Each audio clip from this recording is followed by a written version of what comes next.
Odisea en el Cantábrico.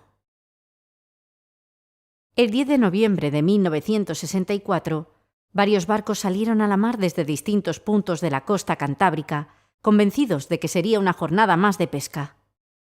En uno de aquellos pesqueros castreños, un muchacho de 14 años que apenas se iniciaba como Chicho, se vería envuelto en una cadena de infortunios que transformarían aquel día en una experiencia marcada por el miedo y la supervivencia. Ese joven era Luis, y esta es su historia.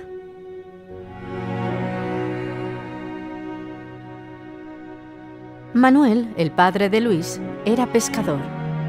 La mar formaba parte de la casa y todos tenían que colaborar. Cuando Manuel regresaba de faenar, el trabajo no terminaba al amarrar el bote. Había que dejarlo limpio, preparado para el día siguiente. Luis y su hermano mayor ayudaban a su padre desde bien jóvenes. Yo limpiaba el bote también, aquel iría a dormir.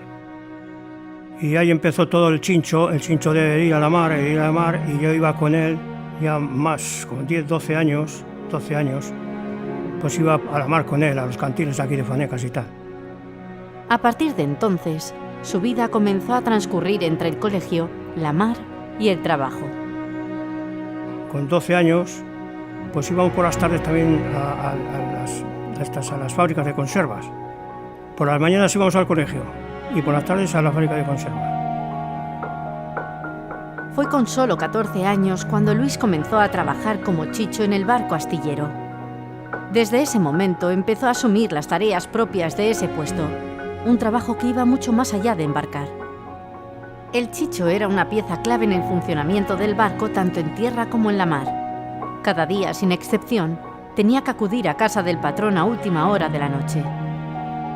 Para ir a la mar, todos los días que mandaba el patrón, yo tenía que ir a las 10 de la noche a coger órdenes para luego, si salíamos a las 4 de la mañana, a las 5 íbamos por las calles a la gente llamando. Eso todos los días del año. El patrón le indicaba qué iba a pasar durante la madrugada o al día siguiente. Si había que salir a la mar o no, si había que pintar el barco, subirlo al carro o recoger las redes en el puerto. Con esa información, Luis recorría el pueblo casa por casa avisando a toda la tripulación. ¡Miguel! ¡Vamos! El aviso era breve y directo. Bastaba una palabra para que todos entendieran si al día siguiente se salía o no a la mar. El código era vamos, entonces al decir vamos, es decir, vamos a la mar. El Chicho trabajaba como cualquier otro tripulante. No había diferencia en las faenas a bordo, pero el reparto no era el mismo. Al igual que el resto, su parte dependía de la pesca, aunque siempre era menor. Cobrábamos media soldada.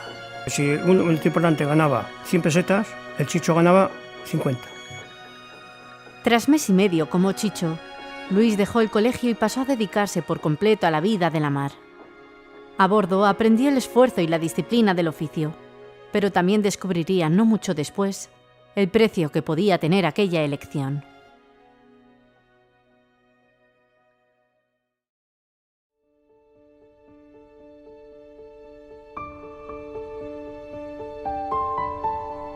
El 10 de noviembre de 1964, Luis comenzaba una jornada más en el barco astillero, propiedad de Isaac Vargas.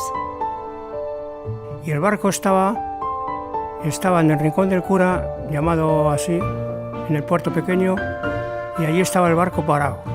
Y allí entramos, un amigo mío y yo de Chichos. Íbamos a bordo 20-21 personas. Al salir del puerto, el pesquero se dirigió primero a Labra de Laredo, preparando la carnada que usarían para la pesca de bonitos.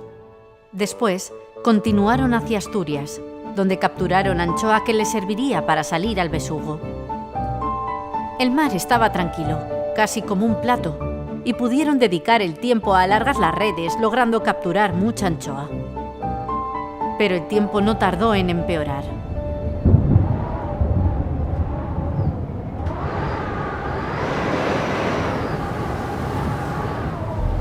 Pronto tuvieron que buscar refugio y entrar al puerto asturiano de Lastres.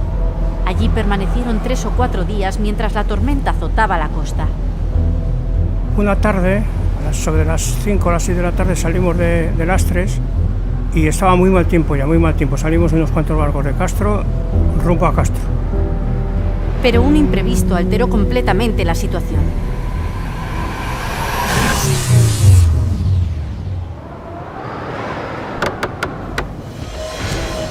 El cuadro de luz del astillero se fundió en medio del temporal y el barco quedó a oscuras. Las luces se apagaron, las bombas de achique dejaron de funcionar y los equipos eléctricos que ayudaban a maniobrar el barco quedaron fuera de servicio. Con el temporal encima, arreglar la avería resultaría imposible, así que optaron por poner rumbo de vuelta a lastres.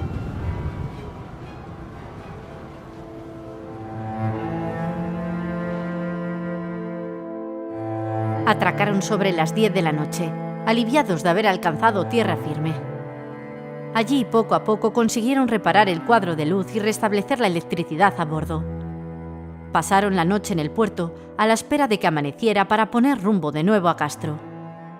Pero salir de nuevo con el temporal todavía presente tendría consecuencias.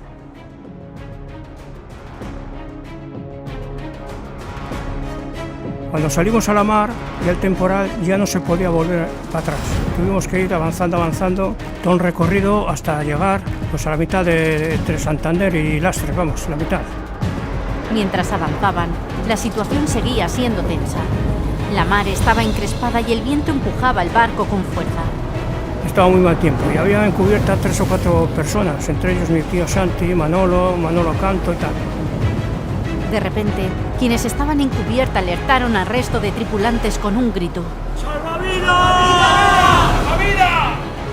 Cuando gritaron salvavidas, salíamos todos como balas por el tambucho. Salimos a cubierta y aquello era imponente del viento que había.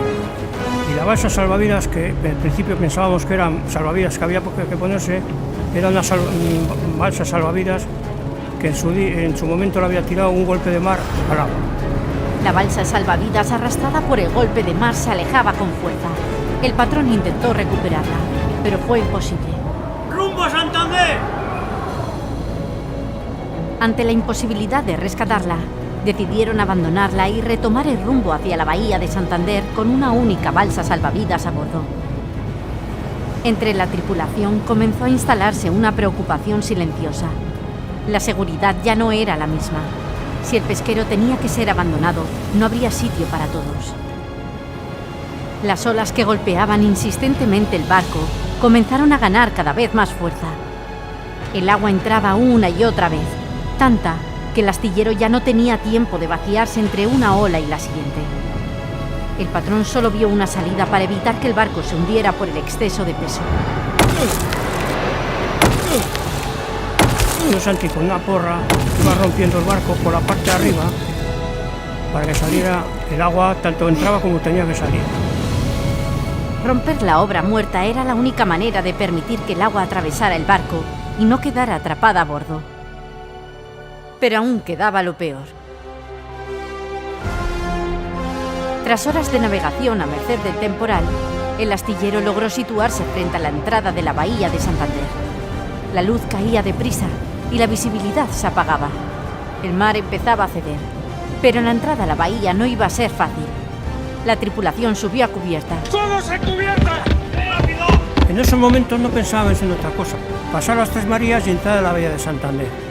Las 3 series de olas, conocidas como las Tres Marías, marcarían el paso. Justo después de la tercera, el mar abría un hueco mínimo para maniobrar. Un error bastaba para perder el control del barco. Teníamos miedo porque al pasar las 3 olas, la última, nos podía dar la vuelta para afuera y se nos hubiera estropeado el timón. La maniobra exigía toda la destreza del patrón. No había margen para dudas. ¡A toda máquina!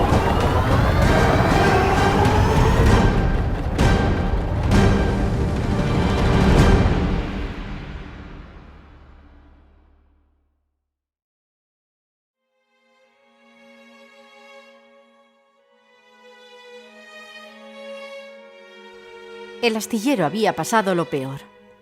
Durante aquellos días, el barco permaneció atracado en Santander esperando a que el Cantábrico diera tregua para salir de nuevo rumbo a Castro. Ante la imposibilidad de salir por mar, parte de la tripulación tuvo que marcharse por tierra.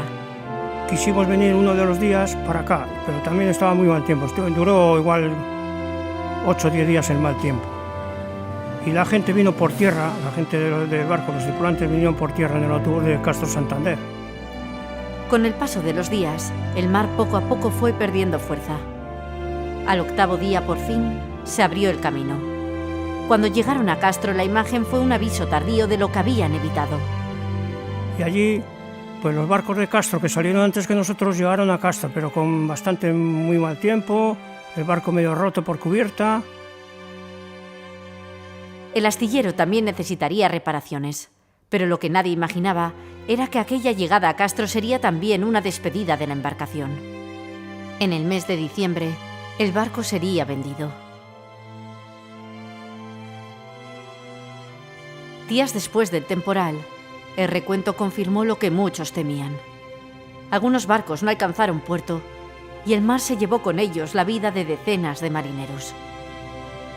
Con esa vivencia y con muchas otras a lo largo de una vida en la mar, hoy Luis nos deja una lección de vida.